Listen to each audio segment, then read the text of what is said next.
Aujourd'hui, j'avais le choix entre tondre ou faire ça. J'ai eu la flemme, donc je m'attaque à la démarcation du haut du pied du champignon au chapeau. Voilà, avec une petite gouge creuse japonaise et un maillet à sculpter offert par mes collègues pour un anniversaire.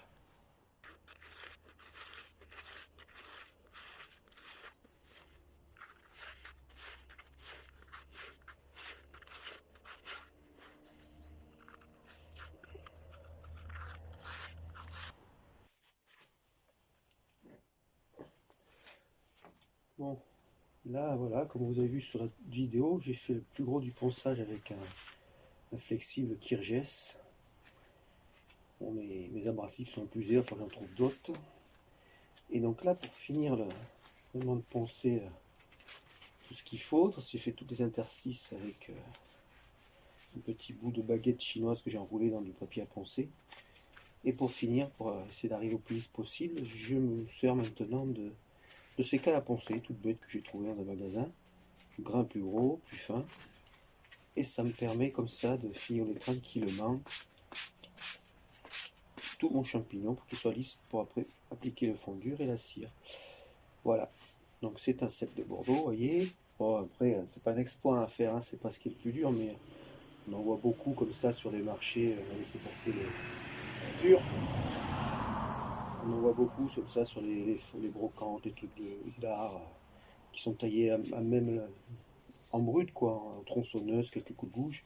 Mais moi j'aime bien essayer de faire des trucs quand même qui se rapprochent le plus possible, qui soient plus lisses, qui soient plus réalistes. Voilà, donc ça me prend un peu plus de temps. Puis, voilà, allez, je vous laisse, je vais attaquer le finissage.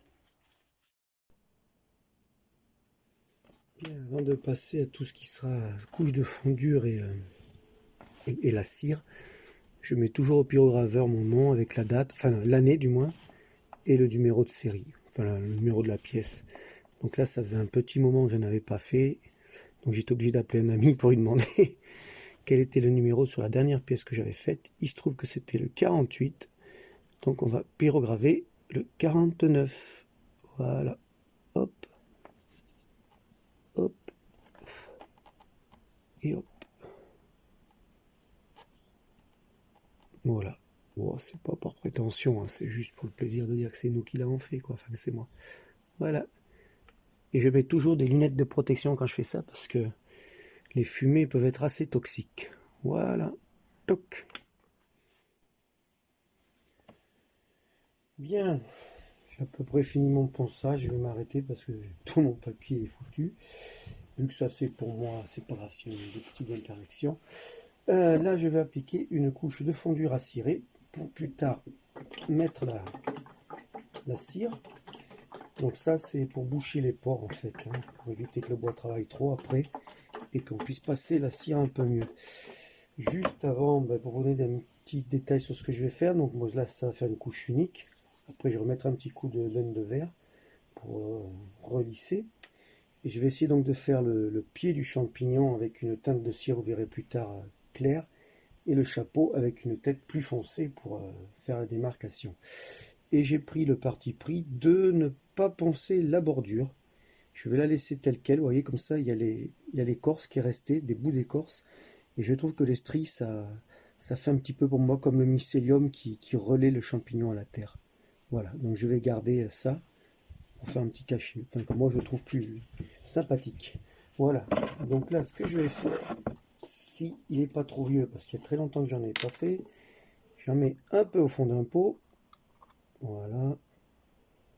Et il a un peu vieilli, hein. Je crois plus que j'en ai beaucoup. Bon, normalement ça devrait aller. Et je l'applique avec un petit pinceau pour éviter de faire des grosses coulures, quoi. Parce que je l'ai eu fait au gros, mais pour aller plus vite, mais c'est pas très rectiligne. Et puis après chaque fois il y en a partout. Donc là je prends mon temps. Et donc je vais passer ma couche de fondure petit à petit sur tout le champignon. Avant de finir, juste, je vais vous montrer un truc. Donc ça, c'est un noyer qui date qui a une dizaine d'années maintenant, que j'avais récupéré chez mes parents. Donc je les paraffine à chaque bout, la pièce de bois. Comme ça l'évite de travailler pendant tout ce temps de séchage, bien à l'abri, soit dans des copeaux, soit dans un sac en plastique, soit à l'air libre. mais j'isole les deux bouts. Ce qui fait que comme moi c'est le mien, je garde la cire, comme ça me laisse un isolat. Après je vais mettre un petit peu de colle dans les trous, de colle à bois, et puis je le laisserai tel quel. Hop là, bravo, chapeau. Ça va qu'il n'est pas trop liquide, ça va pas trop couler. Donc voilà. Sinon, vous pouvez mettre une petite pellicule de colle et ça fait aussi très bien. Voilà, c'était juste pour vous donner une astuce, ce que je fais moi. Donc voilà, j'ai appliqué le fondure acérée sur tout le champignon, même sur les bordures là. Bon, là c'est pas grave, je mettrai une deuxième couche s'il faut. Voilà, donc vous voyez, ça lui donne déjà une teinte.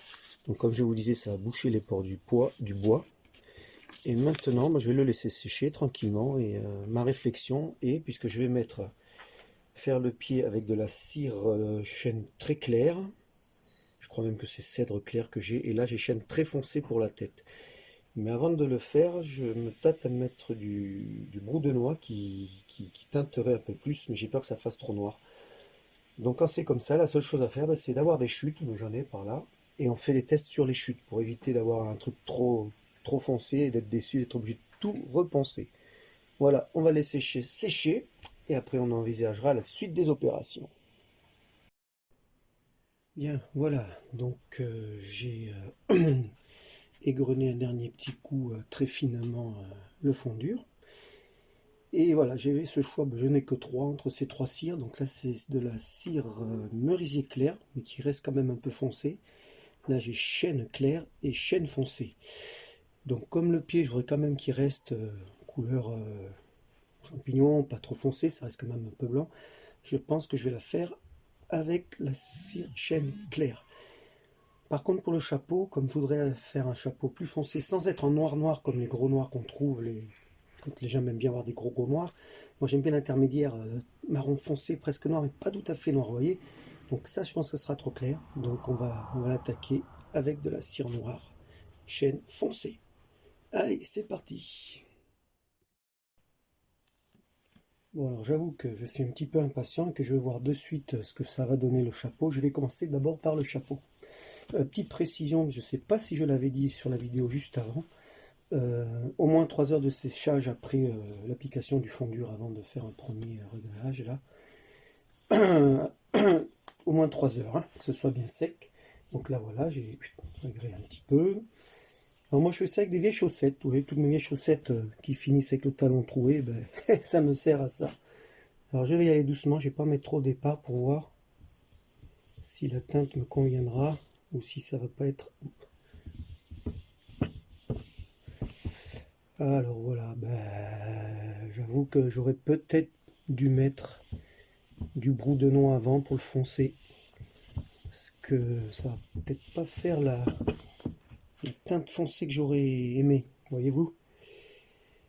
Ça va peut-être pas être clair, trop clair. Mais en même temps, si c'est trop foncé, si je mets trop de brou de noix et que la tête est trop foncée, n'est-ce pas? Après on verra pas les veines du bois. Et quand même, mine de rien, il me semble que les veines du bois, c'est quand même joli, c'est dommage de les couvrir. Donc on va mettre plusieurs couches, on va bien le faire. Et on va voir si au final j'arrive à avoir une tête vraiment comme je souhaiterais, un peu plus foncée, parce que je vais pas tout enlever pour remettre du brou de noix et pas sûr que ça fasse joli. Allez, on va continuer, on verra la suite après. Bien, voilà, j'ai fait la tête. Bon, j'aurais souhaité une teinte plus foncée. C'est pas grave, comme celui-ci, c'est moi qui vais le garder pour chez moi, puisque c'était pour m'entraîner. Je le garderai comme ça. Mais bon, je verrai, parce qu'après le prochain patinage, avec 2-3 couches de plus, peut-être que ça rendra un peu plus foncé. Bon, là, vous voyez du blanc, tout simplement, parce que j'avais mis de la colle dans le trou pour éviter que ça fende. J'ai pas assez poncé, mais bon, c'est pas grave. Vu que c'est pour moi, je vais pas m'agacer plus. Mais vous voyez, ça fait quand même un changement de couleur. Donc là, maintenant, je vais faire le pied avec la cire. C'était quoi déjà, j'ai dit? Chêne clair. Voilà. Donc, surtout, comme on va pas faire la même teinte, prendre une chaussette neuve. Enfin, de la couleur ou une Cajasari, mais avec la même, pas se resservir de la couleur foncée pour faire là où on veut faire clair. Ça paraît logique. Juste là avant, je vais faire un petit coup là, parce que dessous, ça bourre un peu.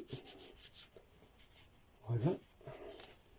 Après dessous, hein, c'est pas ce qu'on va dire, mais quand même, un minimum de, comment dirais-je, de réalisme. Là, c'est parti.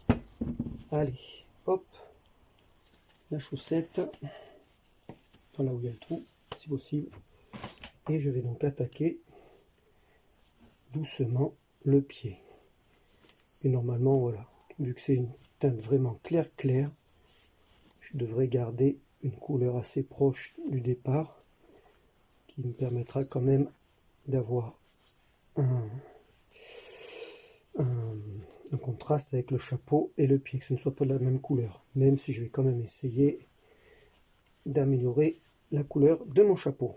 Allez, à bientôt pour la suite. Donc voici la fin de mon cep de Bordeaux, qui est donc terminé avec les 2 couches de cire claire pour le pied, cire foncée pour le chapeau. Voilà. Et comme j'aime bien les petits détails, parce que bon, souvent on fait des champignons bruts comme ça, juste pour la forme. Et moi j'ai rajouté, parce que quand on voit champignons, ceux qui vont quand même assez souvent, vous savez ce que on les trouve des fois avec les petites gratouilles de la limace ou du mulot. Alors voilà, j'ai rajouté juste une petite note encore plus naturelle avec un champignon légèrement grignoté par la bébête. Voilà. Bon, ben celui-ci, c'est le mien. Il restera à la maison, à côté de ma Mori, qui existe déjà. Et maintenant, je vais m'atteler à en faire 3 sur le même pied pour une amie. Ça va être un peu plus long, mais voilà, je me suis entraîné sur un et maintenant, je vais essayer l'autre. À bientôt pour d'autres aventures.